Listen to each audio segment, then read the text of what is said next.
Hello guys, ఈసారి ఒక surprising player pro kabaddi season 11 ఆక్షన్లోకి ఎంట్రీ ఇవ్వబోతున్నాడు. అతనే నితీష్ కుమార్. ఈ సూపర్ స్టార్ ప్లేయర్ గతంలో యూపీ యోధాస్కి ఎలాంటి పర్ఫార్మెన్స్ ఇచ్చాడు, ప్రో కబడ్డీ సీజన్ 6లో ఎలాంటి రికార్డ్స్ని క్రియేట్ చేశాడనేది మనందరికీ కూడా బాగా తెలుసు.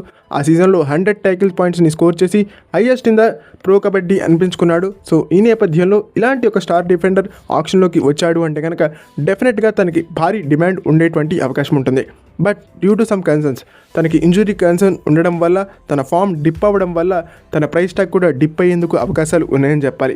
అండ్ ఈ విషయాన్ని పక్కకు పెడితే ఇతని పైన తెలుగు టైటన్స్ టార్గెట్ చేసేటువంటి అవకాశం ఉందా లేదా అనే అంశం పైన ఈ వీడియోలో మనం డిస్కస్ చేసుకునే ప్రయత్నం చేద్దాం. సో ఈ వీడియో చాలా ఇంట్రెస్టింగ్గా ఉండబోతోంది. దయచేసి ఈ వీడియోని ఎక్కడ కూడా స్కిప్ చేయకుండా లాస్ట్ వరకు చూడడానికి ప్రయత్నించండి. అండ్ వీడియో కనుక మీకు నచ్చినట్టయితే లైక్ చేయండి, షేర్ చేయండి, మన ఛానల్ని సబ్స్క్రైబ్ చేసుకుని పక్కనే ఉన్న బెల్ ఐకాన్ ప్రెస్ చేసి ఆల్ ఆప్షన్లో స్విచ్ చేసుకోండి. అండ్ ఇలాంటి మరిన్ని వీడియోస్ కోసం ఛానల్ని డైలీ ఫాలో అవడానికి ట్రై చేయండి. ఇక టాపిక్లోకి వచ్చేస్తే ప్రో కబడ్డీ సీజన్ 11 ఆప్షన్లో తెలుగు టైటన్స్ ఎక్కువగా యంగ్ ప్లేయర్స్కి ప్రాధాన్యతనిచ్చేటువంటి అవకాశం ఉంటుంది. అండ్ కిషన్ కుమార్ హుడ్డా గారు ఎప్పుడు కార్నర్స్ని కొన్నా కూడా ఒక కంబైన్డ్ కార్నర్స్ని కొంటారు, ఒక కాంబినేషన్ని కొంటారు, ఇండివిజువల్ ప్లేయర్స్ని కొనరు. సో ఈ నేపథ్యంలో సుమిత్ సాంగ్వాన్ రిలీజ్ అయ్యేటువంటి అవకాశాలు లేవు కాబట్టి నితీష్ కుమార్ని కూడా ప్రో కబడ్డీ సీజన్ 11 ఆప్షన్లో తెలుగు టైటన్స్ టార్గెట్ చేసేటువంటి అవకాశం లేదు.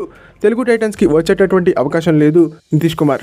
ఓకే, ఇది ఫ్రెండ్స్ ఈ వీడియో కనుక మీకు నచ్చినట్టయితే లైక్ చేయండి, షేర్ చేయండి, మన ఛానల్ని సబ్స్క్రైబ్ చేసుకుని పక్కనే ఉన్న బెల్ ఐకాన్ ప్రెస్ చేసి ఆల్ ఆప్షన్లో స్విచ్ చేసుకోండి.